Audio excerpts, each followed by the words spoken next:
Hi all, this is Yulianna Avdeeva. Today I am back home and I'm delighted to greet you and send you my warmest regards from my home place again. It was really a wonderful 2 weeks where I was traveling and performing in different places. The last concert was on Monday in La Roque d'Anteron, and that was absolutely magical moment, and it's such a great privilege to be back on stage and to enjoy to perform for the wonderful audiences. And of course, this feeling is, yeah, it's just amazing. And I'm so glad and thankful and grateful to, of course, to to the promoters of, to the organizers of the festivals, which made all this possible. And of course to the members of the audiences which attended, and that was absolutely wonderful. Hi Dana, hi Hortit, hello Enlize, hi Giovanna, hi Alex. Yes, so now I'm back.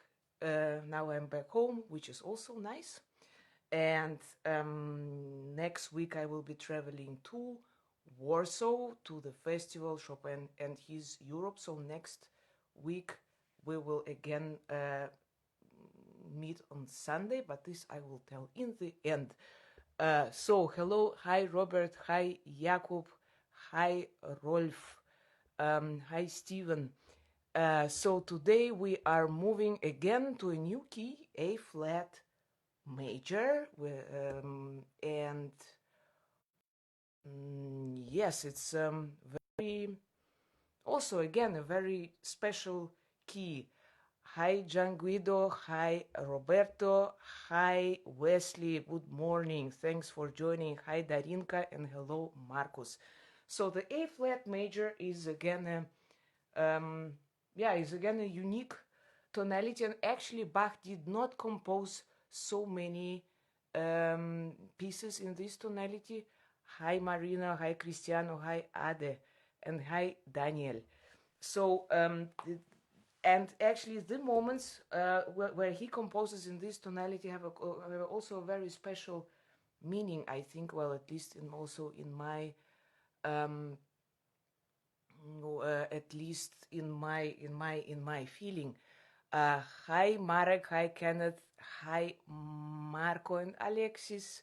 Yes, I enjoyed very much my stay in south of France. That was absolutely wonderful. Alex, yes, I'm saying we will be meeting on Sunday because I would like to share the place of the Chopin, the real Chopin place with you, which is of course Warsaw, and will be very happy to make a stream from Warsaw.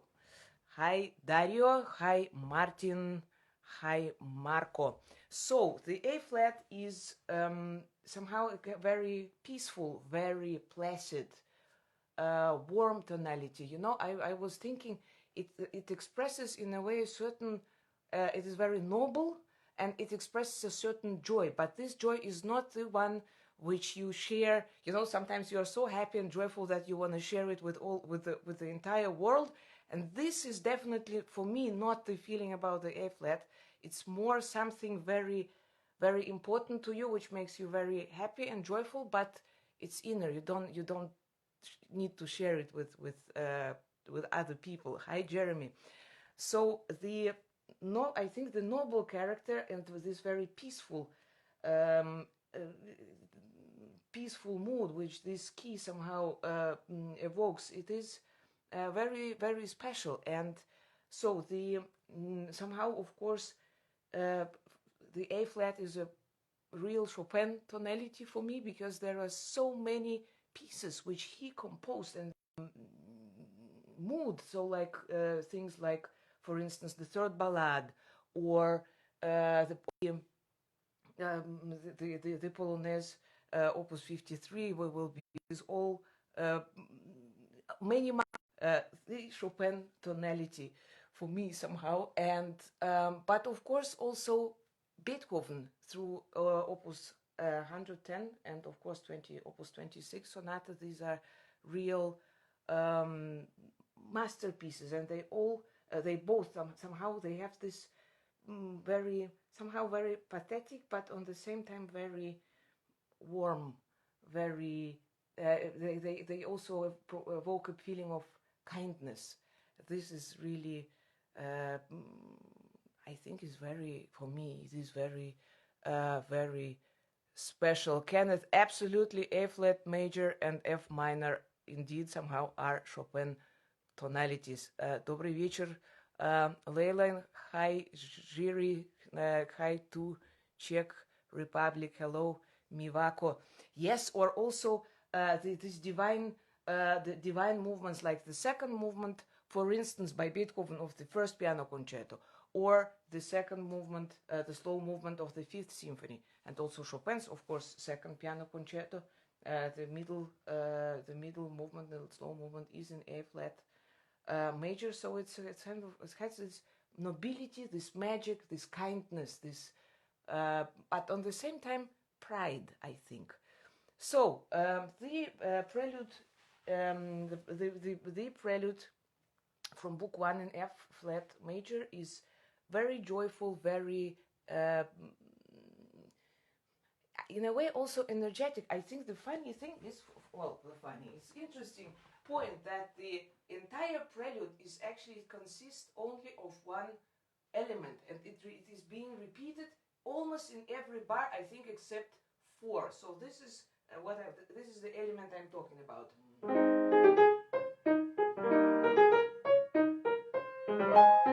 So, and this element is actually, it's a again broken chord with a kind of ornament.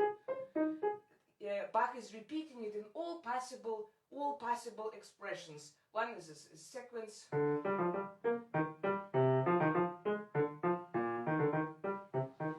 So there are basically only 4 bars in this prelude which do not have this element, and yeah, this is somehow it is also.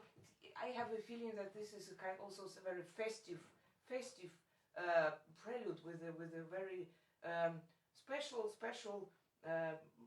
mood somehow, and the fugue is, in a way, it continues, in my opinion, this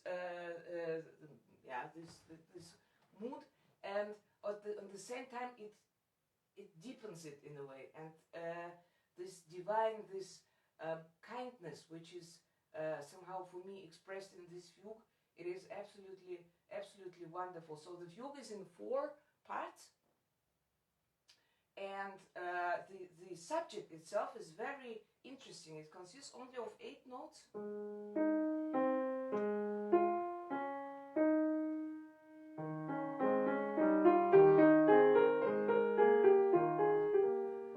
And the counter subject is in 16 notes, so there is always this motion. For me, it feels like a river which always moves in a certain direction, although the subject itself is more static.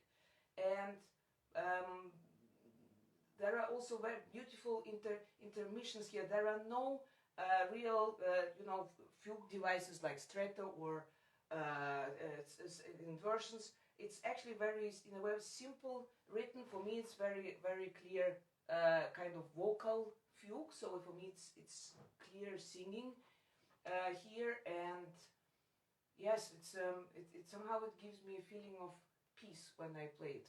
So I hope you enjoy the A flat major prelude and fugue from Book I by Johann Sebastian Bach now.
Flat Major Prelude and Fugue from Book I, Johann Sebastian Bach, very majestic,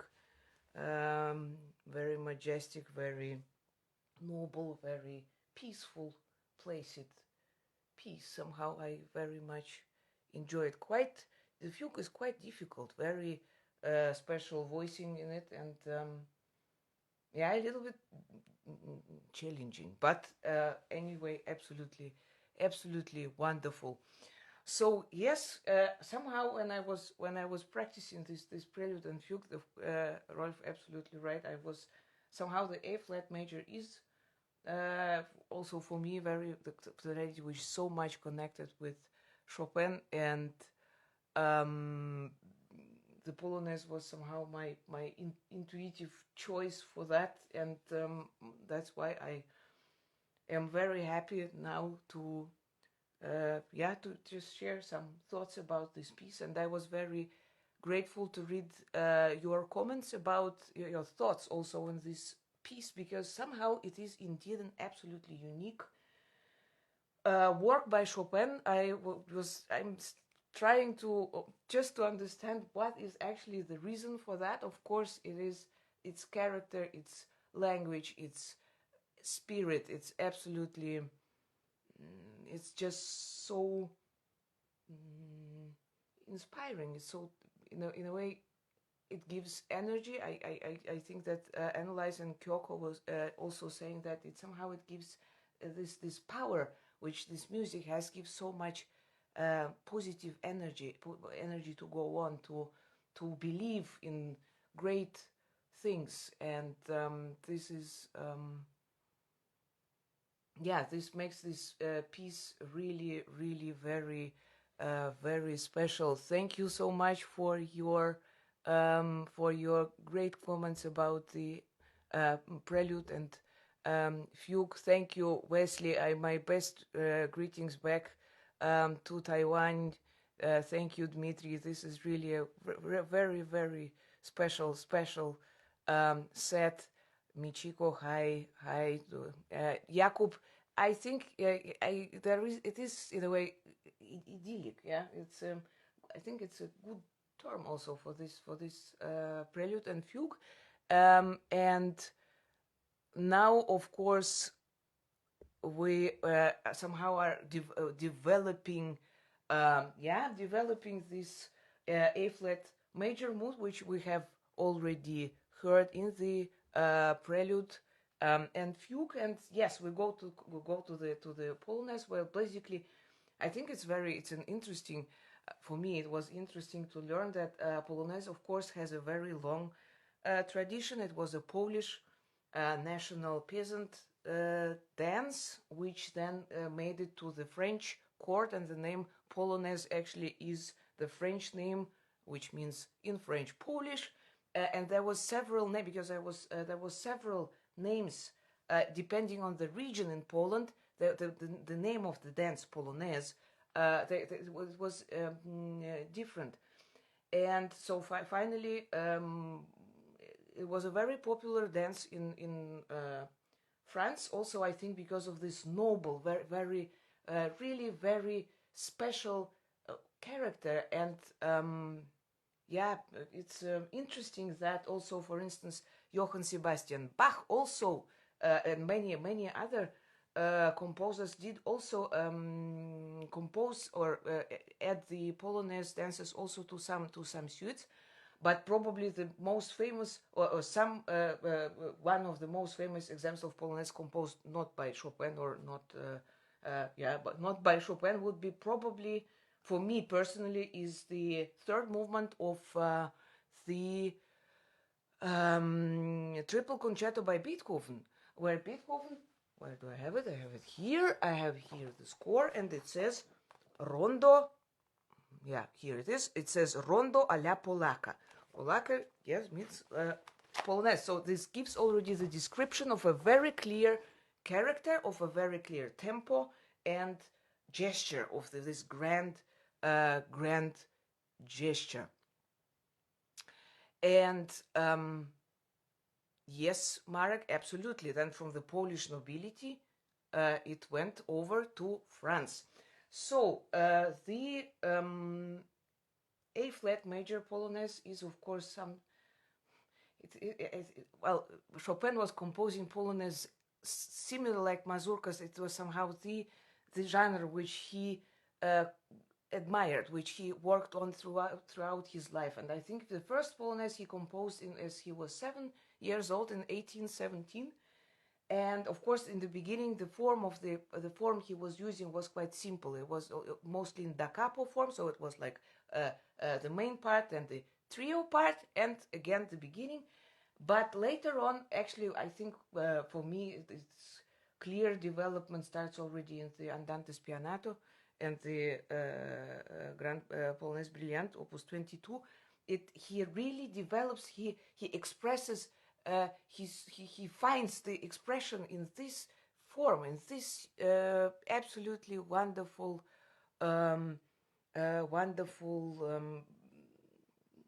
dance. But it's for me again, it's not just only a dance; it's a dance poem. It's similar like with Mazurka. Yes, Jakub. For me, one of the most maybe famous Russian polonaises is the Polonaise from Evgeny Onegin opera by Tchaikovsky. With it's a quite it's an opening scene. It's very also in a grand manner. I think it's in G major. It's quite impressive piece, but of course in a different manner as Chopin. Also Scriabin and Mussorgsky did also compose, or let's say they used some Polonaise in their works. And of course, yeah, it's as I'm saying, it is this description Polonaise is already gives us the performers the idea of the character, and this is I think very of the tempo, character, and gesture, which is really very, very grand. From what I know, the name heroic heroic is not is definitely not Chopin original's title for this Polonaise, because he was basically not exactly. But Boris Godunov is right.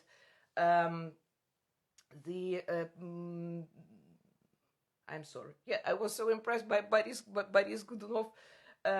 Yes, so the name was not Chopin was actually very rare given any titles to his pieces. But anyway, somehow this probably because of some comment, very beautiful comment by George Sand, somehow this probably because of her, this term heroic is somehow remained as a second name of this Polonaise. And of course, there are so many wonderful recordings of this brilliant piece. For me, to be honest, I admire this wonderful video recording by Ignacy Jan Paderewski, who plays this Polonaise absolutely brilliant. Also, of course, Artur Rubinstein. Another absolute, for me, fantastic performer of Polonaise is Halina Cherny-Stefańska. Is really her way of expressing this music, this clear rhythm, and this noble, very proud expression is absolutely amazing. What is your favorite recording of this Polonaise? Do you have? It can be also some of course some modern performance, or I would be just curious to know what you think about this piece. Robert, yes, this is a great. This quote exists, and there is also another quote where Liszt apparently describes Chopin performing the lyrical part from the trio, which must be really amazing. Professor Palechny, absolutely, yes. Marek, of course, I think that this music, this Polonaise is really, it's difficult. This feeling is very, very special, which this music requires. And of course, the great Polish musicians, the great Polish pianists, they performer is absolutely outstanding. This is really, really inspiring. How the way they interpret this piece. Maurizio Pollini, absolute. Raphael, yes, very, very great, interesting,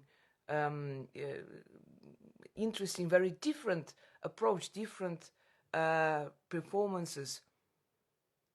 Oh, Nicholas, that's wonderful. The way Rubinstein plays ostinato section makes you feel like God exists. Yes, this is indeed a wonderful, wonderful expression, wonderful dynamics which he gets there. But of course, the Polonaise itself is a real masterpiece, and the way Chopin reaches this or approaches this expression is very also unusual in writing for me personally. When I compare this piece with other, I mean, the texture, the pianistical texture is very singular, is very unique. Yes, Cherny Stefanska, Mark is absolutely, she's wonderful in this. About this, there are so many things to say about this Polonaise, and somehow it's also difficult to say something new about it. But anyway, what I think is really what I was saying about this special texture in this piece, because this Polonaise is already, it belongs already to this later group of Polonaise, starting from Opus 44, my absolute deeply loved Polonaise, F sharp minor, because I don't know, for me this F sharp minor Polonaise, it has this Polonaise part, and the middle part is Mazurek, and somehow this tragic mood, this expression which Chopin reaches there is for me in this intensity. It's actually very not rare, but it's the expression, the intensity is just extremely high. So this Polonaise starts already with this grand opening. Well, it says maestoso in the beginning, and it has a very interesting opening, because in the opening we do not have any idea actually of the tonality where of the key where the piece will be happening later. So we have this maestoso and some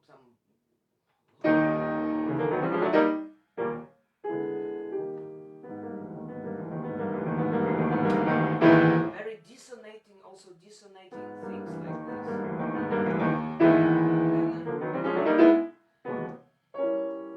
But there's already this energy is already accumulating. So it's actually, the problem is sometimes for me that I'm overexcited about this beginning, and it's really so important to keep this energy, to keep it to accumulate it, so that it can really have it outbreak later in the theme. Now in this Polonaise we don't have this typical rhythm, like for instance in the Polonaise Opus 22, where we have actually basically the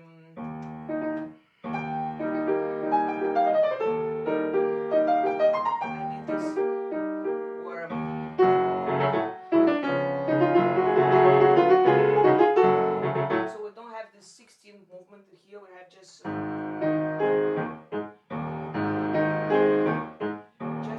this 8th notes section, but still look, we have 4 octaves where the range is very, very huge, and the theme itself, it's actually the motive itself, it's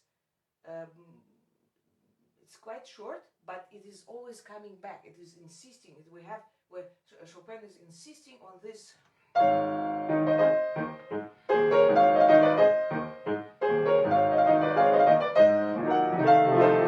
This is the first modulation here. We had only this, the A flat major, and then this modulation.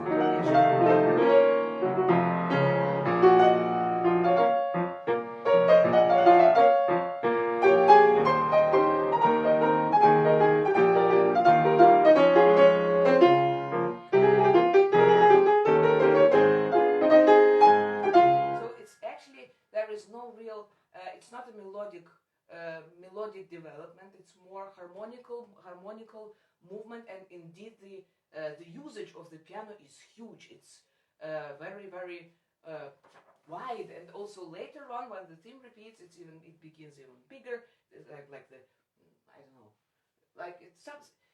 Maybe I can imagine that one is entering a ball, and you are entering one room, and you hear this music still from far, from a distance, and then you are entering this room where people are dancing Polonaise. So it's has something for me also with the distance, how that you are really entering this this room, this ball room.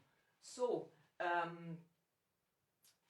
Yes, the middle section, of course, is absolutely, it's such an unexpected transition. Well, basically, there is no transition at all, because we have this, and then we have E major.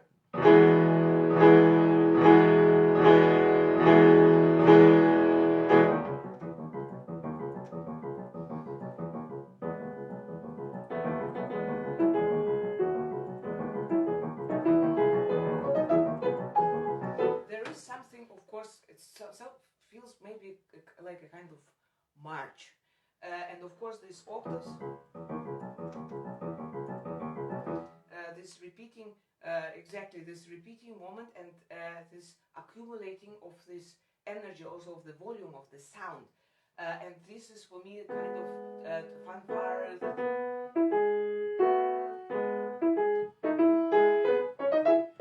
And again, it's coming closer and closer, but there is something indeed obsessive also in this, about this Polonaise, because the sections mostly they're repeated twice. So for me it means that the expression, the meaning of it for Chopin was of an extraordinary importance, and the only actually basically lyrical moment in this Polonaise comes after this explosion.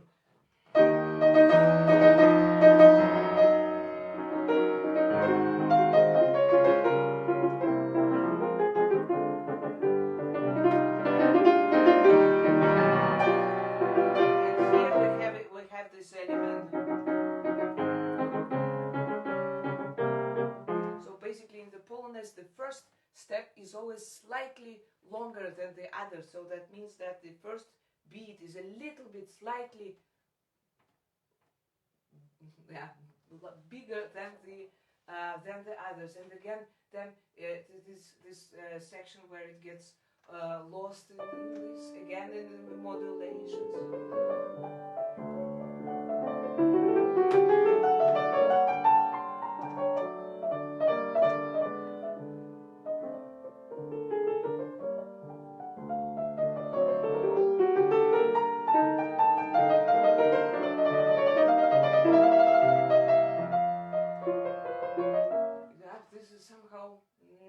Again, a kind of uncertainty there, searching for some right tonality, for coming back, searching for the reprise in A flat major. The coda is quite short, very brilliant. The ending, the last 2 bars or 3 bars, they remind a little bit on this middle section where we have so a kind of small reminder on this fanfare or march section. But anyway, to be honest, I feel always, every time when I play this piece, I feel such an excitement, because somehow this piece is absolutely, it's very, very special, and it's my pleasure and great joy to perform it for you now.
Major Polonaise, Opus 53 by Frédéric Chopin. Yeah, as I told you, yeah, I feel always very excited performing this piece, and yeah, I think it describes the entire, also somehow the Polish character, the character of Polish people. This being very proud, yes, and very. I think that's indeed a piece which describes also, of course, Chopin's personality. Well, his soul, in a way, what he was maybe dreaming about or something. Yeah, anyway, something very, very personal. Well, thank you so much for joining today. And yes, I wish you all a great, great week. Thank you so much also for your for your very warm response. I feel it. Thank you. That's very, very moving and very nice of you. So I wish you all a good week. Please stay well, stay healthy, stay positive, have a great spirit. And next week I will be delighted to have our weekly stream on Sunday, on the August 30th, if I'm not mistaken, because on the August 31st I am playing at the Chopin and His Europe Festival in Warsaw at the Philharmonia Narodowa, at the Philharmonic Hall, which is, of course, again, a very special place for me, and I'm very much looking forward to go there. And so please, next week we will meet not on Thursday, but on Sunday at 7:30 p.m. Central European time. And until then, I wish you all a great, great time, and yes, a great positive spirit. See you soon. Bye-bye.